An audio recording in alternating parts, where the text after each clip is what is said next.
अस्सलाम वालेकुम dear students, मैं मोहम्मद कैस अली खान हूं और आप यूट्यूब चैनल देख रहे हैं जिसके ऊपर मैं वीडियोस अपलोड करता हूं मैट्रिक और इंटरमीडिएट के डिफरेंट सब्जेक्ट्स की।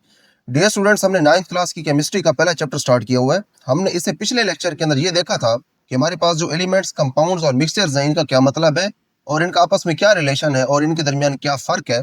हमने एग्जाम्पल्स की हेल्प से ये कंसेप्ट क्लियर किया था।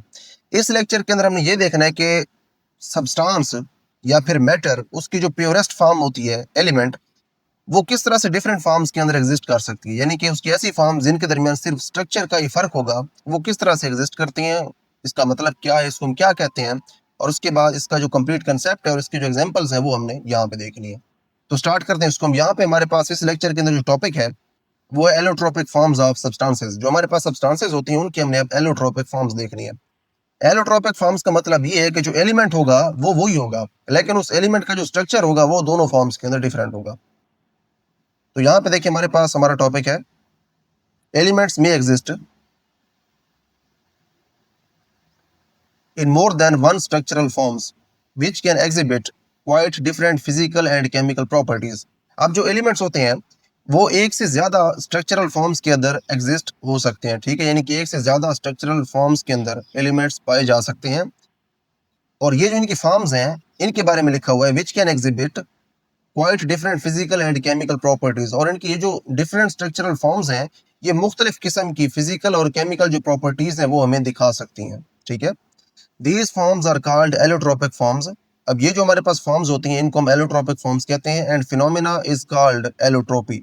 और ये जो हमारे पास अमल होता है, जिस अमल के तहत या फिर जिस चीज के तहत एक एलिमेंट डिफरेंट फॉर्म्स के अंदर हमें डिफरेंट स्ट्रक्चरल फॉर्म के अंदर मिलता है, एक एलिमेंट का डिफरेंट स्ट्रक्चरल फॉर्म्स के अंदर मिलना, इस अमल को हम कहते हैं एलोट्रोपी, ठीक है। तो यहाँ पे हमारे पास एलोट्रोपी की डेफिनेशन आ गई है कि जो एलिमेंट्स हैं ये एक से ज्यादा स्ट्रक्चरल फॉर्म्स के अंदर एग्जिस्ट कर सकते हैं और ये जो स्ट्रक्चरल फॉर्म्स हैं ये डिफरेंट फिजिकल और केमिकल प्रॉपर्टीज जाहिर कर सकती हैं। ये जो फॉर्म्स होती हैं इनको हम कहते हैं एलोट्रोपिक फॉर्म्स और ये जो अमल है, ये जो फिनोमेना है, इसको हम कहते हैं एलोट्रोपी, ठीक है।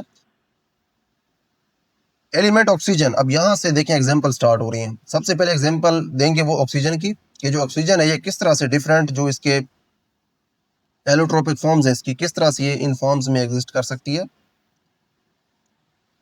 Element oxygen exists in two allotropic forms. अब जो हमारे पास ऑक्सीजन है इसकी दो एलोट्रोपिक फॉर्म्स होती हैं, नेमली ऑक्सीजन, एक इसकी जो फॉर्म है इसको हम ऑक्सीजन कहते हैं और दूसरी इसकी जो फॉर्म है इसको हम कहते हैं ओजोन। ऑक्सीजन जो है इसके अंदर ऑक्सीजन के दो एटम्स हैं, देखिए ओ के नीचे 2 लिखा हुआ है। ऑक्सीजन के अंदर ऑक्सीजन के होते हैं 2 एटम्स, लेकिन जो ओजोन होती है इसकी एलोट्रोपिक फॉर्म, इसके अंदर ऑक्सीजन के 3 एटम्स होते हैं। सिर्फ यहाँ पे देखें स्ट्रक्चर का फर्क है, यहाँ भी ओ है इधर भी ओ है। जो ओ है ये ऑक्सीजन का सिंबल है, यहाँ भी ऑक्सीजन है यहाँ भी ऑक्सीजन है, लेकिन यहाँ पे जो स्ट्रक्चर है वो ये है कि एक मॉलिक्यूल के अंदर ऑक्सीजन के 2 एटम्स हैं, लेकिन यहाँ पे जो ओजोन है इसके एक मॉलिक्यूल के अंदर ऑक्सीजन के 3 एटम्स हैं। तो यहाँ पे देखें एलिमेंट सेम है, सिर्फ स्ट्रक्चर का फर्क है, इसीलिए ये इसके दो एलोट्रोपिक फॉर्म्स हैं। पहली फॉर्म को हम ऑक्सीजन कहते हैं, दूसरी फॉर्म को हम ओजोन कहते हैं, ठीक है जी। उसके बाद नेक्स्ट हमारे पास कार्बन की एग्जांपल है। Similarly carbon exist in 3 main allotropic forms. अब जो हमारे पास कार्बन होती है इसकी 3 एलोट्रोपिक फॉर्म्स होती हैं, आगे इनके नाम लिखे हुए हैं, diamond, graphite and Buckminster fluorine. अब देखिए तीनों जो फॉर्म्स हैं इन तीनों के अंदर होगी कार्बन ही, लेकिन फ़र्क ये है कि इन तीनों के अंदर कार्बन का स्ट्रक्चर या फिर इन तीनों फॉर्म्स का स्ट्रक्चर डिफरेंट होगा। कार्बन के जो एटम्स यहाँ पे मौजूद होंगे उनकी तरतीब डिफरेंट होगी और उसके बाद जो तीनों फॉर्म्स हैं इनकी केमिकल और फिजिकल प्रॉपर्टीज़ भी अलग अलग होगी। यहाँ पे तीनों जो फॉर्म्स हैं कार्बन की इनके बारे में वन बाय वन यहाँ पे बताया हुआ है। Diamond has a giant macromolecular structure. अब जो डायमंड है इसका बहुत बड़ा मैक्रोमोलिक्यूलर स्ट्रक्चर होता है, यानी कि इसका जो मॉलिक्यूल है ये बहुत बड़ा होता है। Whereas graphite has a layered structure. लेकिन हमारे पास जो ग्रेफाइट है इसका जो स्ट्रक्चर होता है वो लेयर्ड होता है, इसके अंदर लेयर्स होती हैं, तहें होती हैं इसके अंदर। और किस तरह का ये स्ट्रक्चर होता है, of hexagonal rings of carbon.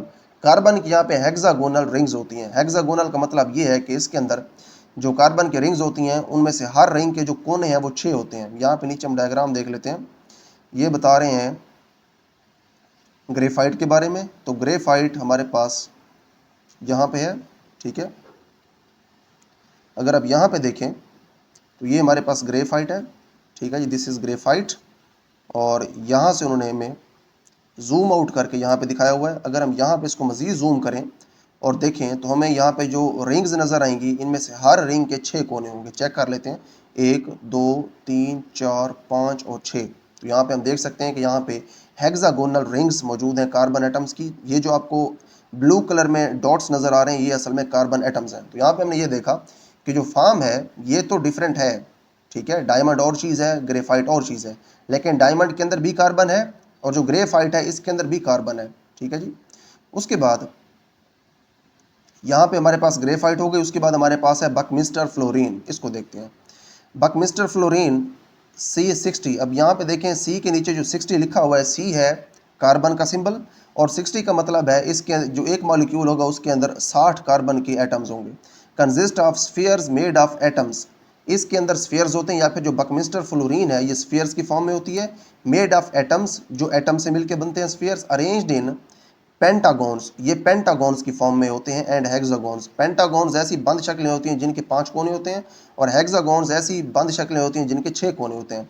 Fluorines are stable at high temperatures and high pressures. अब जो फ्लोरीन्स होती हैं हमारे पास, ये हाई टेम्परेचर और हाई प्रेशर के ऊपर स्टेबल होते हैं। स्टेबल होने का मतलब ये है कि इनकी जो फॉर्म होती है ये बरकरार रहती है, अपनी हालत में ये फिक्स रहती हैं। चाहे आप ज़्यादा टेम्परेचर इनको दे दें, चाहे आप इनको ज़्यादा प्रेशर दे दें, ये चेंज नहीं होते। उसके बाद नेक्स्ट हमारे पास है बीइंग कोवलेंट इन नेचर। अब ये जो आपके पास बकमिस्टर फ्लोरीन है ये कोवलेंट है, क्योंकि कोवलेंट का मतलब ये है कि इसके जो एटम्स जब आपस में मिलते हैं तो ये इलेक्ट्रॉन्स को शेयर करते हैं, इलेक्ट्रॉन्स ट्रांसफर नहीं होते एक दूसरे में, ठीक है। They are soluble in organic solvents, ये ऑर्गेनिक सॉल्वेंट्स के अंदर सोलुबल है। ऑर्गेनिक सॉल्वेंट्स का मतलब ये ऐसे सॉल्वेंट्स जिनके अंदर कार्बन और हाइड्रोजन पाई जाती है, ठीक है। ऑर्गेनिक कंपाउंड्स के बारे में डिटेल में हम इस सब्जेक्ट के अंदर आगे इंशाल्लाह पढ़ेंगे। The fluorine structure is unique. अब देखें जो फ्लोरीन स्ट्रक्चर है ये यूनिक होता है, यानी कि इसकी तरह के और स्ट्रक्चर्स नहीं होते। उसकी वजह क्या है? In that the molecule is not charged. उसकी वजह यह है कि जो मॉलिक्यूल है इसके ऊपर कोई चार्ज नहीं होता, ठीक है, प्लस माइनस का चार्ज नहीं होता।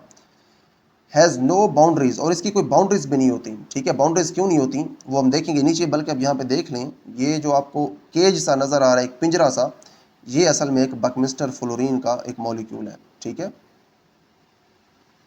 अब ये जो इसका मॉलिक्यूल है जो कि यहाँ पे आपको नज़र आ रहा है केज की फॉर्म में, इसके बारे में यहाँ पे बताया हुआ है कि जो मॉलिक्यूल है इसके ऊपर चार्ज नहीं होता, हैज़ नो बाउंड्रीज, और इसकी कोई बाउंड्रीज भी नहीं होती। यहाँ पे आप देख सकते हैं कि ये बिल्कुल एक गोल है, केज की शक्ल में, एक बाल की शक्ल में है, फुटबॉल जैसा ये लग रहा है, लेकिन अंदर से खोखला है। तो इसकी कोई बाउंड्री हमें नज़र नहीं आ रही, ठीक है, इसकी कोई बाउंड्री है भी नहीं क्योंकि ये गोल है।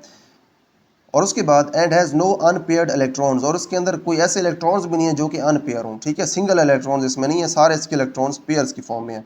अब पेयर के फॉर्म में इलेक्ट्रॉन का होना क्यों ज़रूरी है, फिर इसकी अहमियत क्या है, ये फिर आगे इस सब्जेक्ट में आप पढ़ेंगे। इस स्टेज के ऊपर हमें वो टॉपिक डिस्कस नहीं करना। They have a cage like structure. अब ये जो आपके पास इसके मॉलिक्यूल्स हैं बकमिस्टर फ्लोरीन के, ये केज की शक्ल में होते हैं, जैसे कि यहाँ पे आपको नज़र आ रहा है पिंजरे की शक्ल में होते हैं। Fluorine C60 has a low melting point, इसका जो मेल्टिंग पॉइंट है वो कम होता है, ठीक है। मेल्टिंग पॉइंट का मतलब ये है कि आप इसको जब हीट देते हैं तो किस टेम्परेचर के ऊपर जाके ये मेल्ट होती है, वो टेम्परेचर इसका मेल्टिंग पॉइंट कहलाता है। इट इज़ सॉफ्ट, ये सॉफ्ट होती है। And can not conduct electricity, और उसके बाद इसमें से बिजली पास नहीं कर सकती।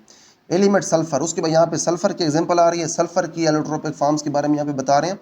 Element sulphur also exist in 2 crystalline allotropic forms. अब इसकी 2 क्रिस्टलाइन एलोट्रोपिक फॉर्म्स होती हैं सल्फर की, दैट इज़, यानी कि एक आपके पास जो है उसको आप कहते हैं रोम्बिक, और दूसरी होती है मोनोक्लिनिक, ठीक है। यहाँ पे हम पहले इनको देख लेते हैं। सल्फर की यहाँ पे दोनों एलोट्रोपिक फॉर्म्स शो करवाई हुई, ये आपके पास है रोम्बिक सल्फर और ये आपके पास है मोनोक्लिनिक सल्फर, ठीक है जी। दो इसकी फॉर्म्स हैं, दैट इज़ यानी कि rhombic and monoclinic. The former is, एक इसकी रोम्बिक है फॉर्म, दूसरी इसकी मोनोक्लिन फॉर्म है। The former is more stable than the latter. Former का मतलब ये है जिसका जिक्र पहले हुआ है, पहले जिक्र हुआ है रोम्बिक का, और लेटर का मतलब है वो जिसका जिक्र हुआ है बाद में। लेटर यहाँ पे है मोनोक्लिनिक फॉर्म इसकी, ठीक है। तो यहाँ पे कह रहे हैं the former is more stable than the latter, तो जो पहले जिसकी बात हुई है ये ज़्यादा स्टेबल है दूसरी की निस्बत। पहले किसकी बात हुई है? रोम्बिक की। जो रोम्बिक है वो ज़्यादा स्टेबल है मोनोक्लिनिक की निस्बत। तो देखें यहाँ पे हमारे पास ये जो टॉपिक है ये कंप्लीट हो गया। इस टॉपिक के अंदर हमने ये देखा कि जो एलोट्रोपी है इसका क्या मतलब है, और डिफरेंट हमारे पास जो एलिमेंट्स थे इनकी हमने एलोट्रोपिक फॉर्म्स जो हैं वो देख ली। सबसे पहले हमने ये देखा कि जो एलोट्रोपिक फॉर्म्स होती हैं, इन तमाम फॉर्म्स के अंदर जो एलिमेंट होता है वो सेम होता है, एक ही एलिमेंट के एटम्स यहाँ पे मौजूद होते हैं लेकिन स्ट्रक्चर डिफरेंट होते हैं। उसके बाद हमने ऑक्सीजन की एग्जांपल देखी। हमने ये देखा कि जो ऑक्सीजन है इसकी दो एलोट्रोपिक फॉर्म्स होती हैं, एक होती है O2, इसे ऑक्सीजन कहते हैं, एक होती है O3, इसको हम ओजोन कहते हैं। उसके बाद हमारे पास एग्जाम्पल थी कार्बन की। हमने देखा कि कार्बन जो है उसकी तीन मेन एलोट्रोपिक फॉर्म्स हैं, डायमंड, ग्रेफाइट और बकमिस्टर फ्लोरीन। जो डायमंड होता है इसका जो स्ट्रक्चर होता है वो बहुत बड़े मॉलिक्यूल्स होते हैं इसके अंदर, ठीक है, मैक्रो मॉलिक्यूल्स होते हैं, और उसके बाद इसके यानी कि जो मॉलिक्यूल्स होते हैं काफ़ी बड़े बड़े होते हैं। और उसके बाद हमने देखा कि जो ग्रेफाइट है इसका जो स्ट्रक्चर होता है ये लेयर्ड होता है, इसमें लेयर्स होती हैं। उसके बाद हमने ये देखा कि हमारे पास जो तीसरी इसकी एलोट्रोपिक फॉर्म है कार्बन की, वो हमारे पास होती है बकमिस्टर फ्लोरीन, ठीक है।